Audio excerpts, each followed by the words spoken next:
शहर जो वापारी नेमतुल्लाह वापार में नुक़सान पवण सबबि ॾाढो परेशान आहे। हू पंहिंजूं परेशानियूं विसारण जे लाइ शहर जे मुख़्तलिफ़ हंधनि ते वञी दिलि विंदराइण जी कोशिशि कंदो रहे थो। हिकु हंधि हिन खे हिकु पुराणो दोस्त रहमतुल्लाह मिली वञे थो ऐं किथे वेही हिक ॿिए सां ॾुख सुर वंडनि था।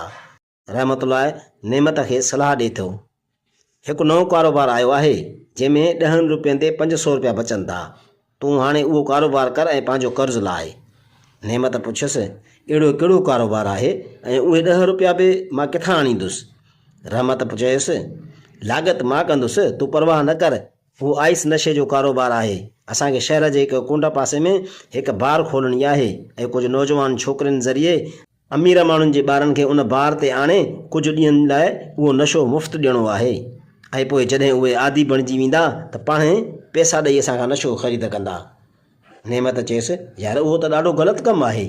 मां रुॻो अन जे वापार में थोरी बेईमानी कंदो हुयुसि त अलाह साईं मूंखे अहिड़ी सज़ा ॾेई छॾी जो लखनि जो कर्ज़ी थी वियुसि।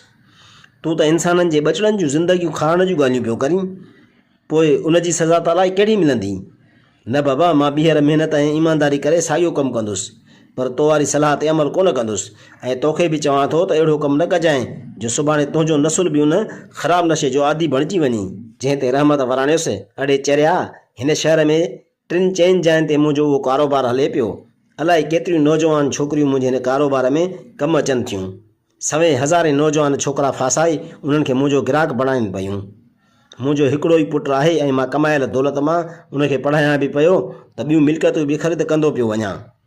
ॾिस मूंखे छा थियो आहे, कहिड़ो नुक़सानु थियो आहे। एतिरे में हिकु नौजवान छोकिरो अची हिननि सां मिले थो ऐं रहमत खे कुझु सीक्रेट ॻाल्हाइण लाइ हिकु पासे वठी वञी खेसि ॿुधाए थो त चाचा, तव्हांजो पुटु आइस वारे नशे जो आदी बणिजी वियो आहे ऐं हाणे उनजे दिमाग़ में हवा भरिजी वई आहे।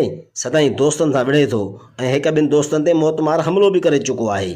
तव्हांखे शायदि ख़बर कोन हूंदी, पर मां त उनखे 2 भेरा डॉक्टर वटि बि वठी वियो आहियां, पर हाणे हू एतिरो त परे निकिरी वियो आहे जो उतां मोटणु ॾाढो मुश्किल अथसि। पंहिंजे सिकील ते पुट जे बारे में उहा ॻाल्हि ॿुधी रहमतुल्लाह जे पेरनि हेठां ज़मीन खिसकी वञे थी ऐं बीठे बीठे ज़मीन ते किरी पवे थो। नेमत डोड़ंदो अची खेसि सहारो ॾिए थो, पर रहमत जे वात मां गिग अचणु लॻे थी ऐं हू हार्ट अटैक सबबि फोत थी वञे थो।